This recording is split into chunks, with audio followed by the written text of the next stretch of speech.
안녕하세요. 오늘은 루트 RPG의 기본 룰을 설명드리려고 합니다. 루트 RPG는 동명의 보드게임을 기반으로 한 TRPG입니다. 여러분이 맡는 캐릭터들은 의인화된 동물 방랑자들, 말썽꾼, 도적, 추방자, 그리고 반항적인 영웅들이며 숲속 세계 우드랜드를 무대로 모험을 떠납니다. 먼저 우드랜드 세계관을 간단히 소개해드릴게요. 우드랜드는 거대한 숲으로 둘러싸인 세계입니다. 여우, 쥐, 토끼, 새 등 다양한 동물들이 살고 있죠. 늑대 크기 이하의 동물들은 뭐든 다 비슷한 크기로 의인화되어 플레이할 수 있고, 그 이상으로 큰 사슴이나 곰들은 숲속에 사는 미스터리하거나 위험한 존재들입니다. 숲이 너무 울창해서 주민들은 대부분 공터라는 나무가 없는 지역에 모여 살고 있어요. 한 공터는 마을 크기일 수도 있고 소도시 정도일 수도 있어요. 공터들 사이에는 길이 있어서 무역과 여행이 가능합니다. 하지만 그 길들 주변의 숲들은 매우 위험한 곳이에요. 도적들이 숨어있고 거대한 곰이나 기묘한 사슴 같은 위험한 생물들이 살고 있습니다. 그리고 오래된 유적들이 숨겨져 있어서 용감하거나 무모한 이들이 보물을 찾아 모험을 떠나기도 하죠. 오랫동안 맹금류들의 이어리 왕조가 우드랜드를 지배했지만 내전으로 무너졌습니다. 그 틈을 타서 외부에서 온 고양이 후자기 군대를 이끌고 들어와 대부분의 공터를 점령했어요. 현재는 이어리 왕조가 다시 힘을 모아 왕좌를 되찾으려 하고, 우드랜드의 주민들은 우드랜드 연합을 결성해서 외부 세력들에 맞서 반란을 일으키고 있습니다. 주요 세력들, 후자군, 고양이 후자기 이끄는 외부 세력입니다. 산업화와 질서를 가져왔지만 침략자이자 식민지와 세력으로 보는 시각도 있어요. 이어리 왕조, 우드랜드의 오랜 지배층이었던 새들의 왕조입니다. 내분으로 권력을 잃었지만 이제 단합해서 영토를 되찾으려 하고 있어요. 과거에는 내분이 심했고 주민들을 탄압했지만 동시에 공터들을 도적과 야생의 위험으로부터 보호하고 길을 건설하며 질서를 유지했습니다. 우드랜드 연합, 두 세력의 지배에 분노한 주민들이 만든 반란 조직입니다. 주민 전체의 대표가 아니라 일부의 분노한 주민들이 만든 조직이라 때로는 극단적인 수단도 마다하지 않아요. 공터를 해방시키기도 하지만 순교자를 만들고 끔찍한 희생을 치르기도 합니다. 일반 주민들, 여우들이 사는 공터와 쥐들이 사는 공터가 서로 다른 의견을 가지는 등 통합되지 않은 세력이지만 이들의 여론도 중요한 영향을 미칩니다. 중요한 점은 어떤 세력도 완전히 선하거나 악하지 않다는 것입니다. 모든 세력이 때로는 주민들을 돕고 때로는 해를 끼치죠. 각 세력 내부에도 진심으로 남들을 돕는 이들과 순전히 이기적인 목적으로 참여하는 이들이 섞여 있어요. 이런 복잡한 상황 속에서 여러분은 방랑자가 됩니다. 방랑자들은 우드랜드의 수많은 공터 어디에도 완전히 속하지 못합니다. 그들은 이곳저곳을 떠돌며 길을 따라 여행하고 위험한 숲을 가로지르며 장비와 보수를 위해 의뢰를 수행합니다. 뛰어난 기술과 능력을 지녀 병사 한 분대와 싸워도 꿀리지 않는 경우가 많아요. 각 세력들은 방랑자들의 특별한 능력을 필요로 하지만 그들은 어느 세력에도 속하지 않기에 골치 아픈 존재이기도 하죠. 방랑자들은 보통 혼자 다닙니다. 태생적으로 외톨이에요. 하지만 그들이 어떤 이유로든 파티로 같이 다니고 서로의 약점을 보완한다면 이 거대한 분쟁의 균형을 바꿀 수도 있겠죠. 무엇을 하고 누구를 도울지는 당신이 플레이하며 내리는 선택에 달려 있습니다. 여기까지가 게임의 배경 설정입니다. 다른 모든 설정은 플레이 중 대화를 통해 만들어가게 됩니다. 루트 RPG는 대화 중심의 게임입니다. 여러분이 캐릭터가 되어 상황을 묘사하고 GM이 세계를 표현하면서 이야기가 진행됩니다. 핵심은 행동이라는 룰 시스템인데요. 예를 들어 병사들이 쫓아오는 상황에서 저는 몸을 말아 굴러서 앞에 오르막을 발사대 삼아 담을 뛰어넘겠습니다. 라 하면 도적 기술 고개 시도 행동이 발동됩니다. 그럼 이디욱을 굴리고 능력치를 더하여 10 이상은 성공, 7-9는 부분적 성공, 6 이하는 실패입니다. 모든 방랑자는 5가지 능력치를 가지고 있습니다. 매력, 사회적 능력으로 다른 이들을 설득하거나 파악할 때 사용합니다. 교활함, 예리한 정신력으로 상황을 파악하거나 상대방을 속일 때 사용해요. 기민함, 손재주와 민첩성으로 도적 기술을 사용할 때 주로 씁니다.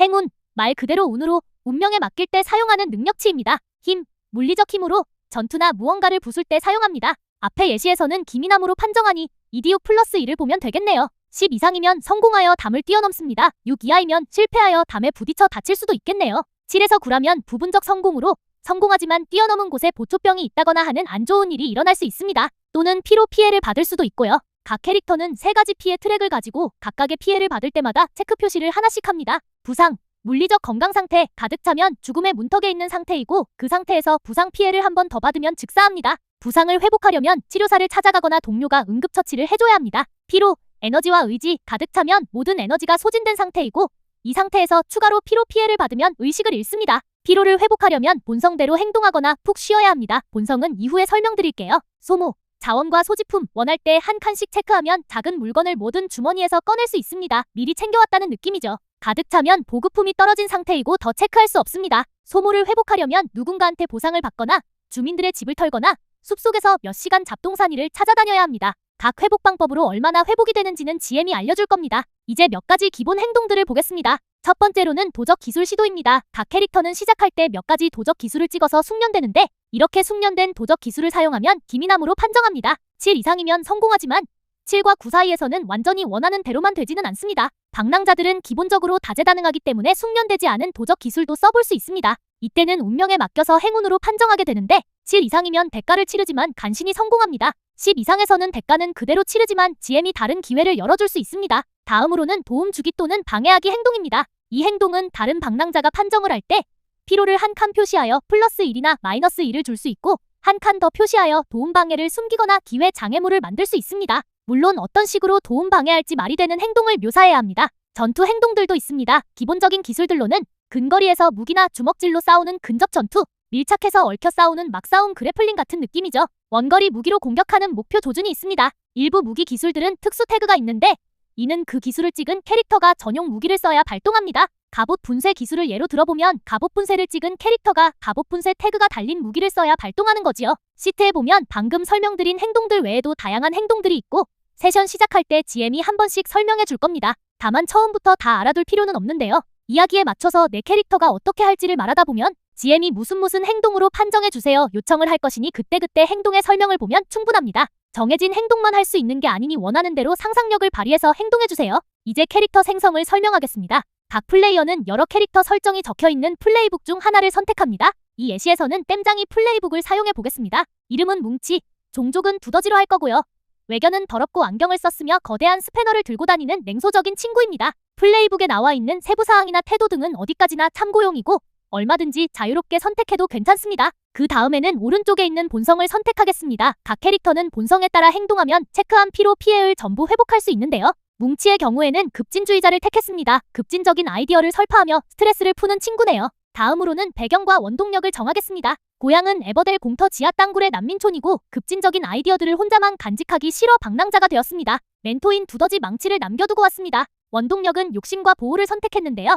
조건을 충족시키면 성장하여 스탯을 올리거나 새 기술을 배우는 등의 일이 가능합니다. 이 과정에서 캐릭터에도 살을 붙이고 배경에도 살을 붙일 수 있는데요. 망치는 뭉치한테 모든 땜장이 기술을 알려준 스승이지만 수년 전에 심한 내성 발톱으로 인해 침대에서 벗어나지 못하는 환자 신세가 되었습니다. 뭉치는 그러한 스승을 구하기 위해 전설의 아다만티움 금속을 재련하여 인공 발톱을 만들어주고 하지만 전설의 금속의 재련법을 연구하는 건 돈이 매우 많이 드는 일이고 스승의 간병비도 만만치 않기에 돈을 벌고 연구하며 병상에 있는 망치를 보호하는 게 현재의 목적이 되었습니다. 각 방랑자는 각 세력들에게 쌓인 평판이 있습니다. 악명이 쌓여 있을 수도 있고 명성이 쌓여 있을 수도 있어요. 뭉치는 주민들에게 온갖 자비를 다 해주며 돈을 벌었기에 주민에게는 평판이 올랐고 고양이 후작꾼의 재련소를 몇 번 털었는데 그리하여 후작꾼에게 원한이 쌓였습니다. 이때 주민들의 평판은 명성 2칸이 표시되고 후작꾼에게의 평판은 악명 1칸이 표시됩니다. 평판 시스템은 사실 장편에서 더 주요하게 사용되는 기능인데요. 명성을 5칸 채울 때마다 명성 쪽 체크 표시를 다 지우고 평판을 1 올립니다. 마찬가지로 악명을 3칸 채울 때마다 악명 쪽 체크 표시를 다 지우고 평판을 1 내립니다.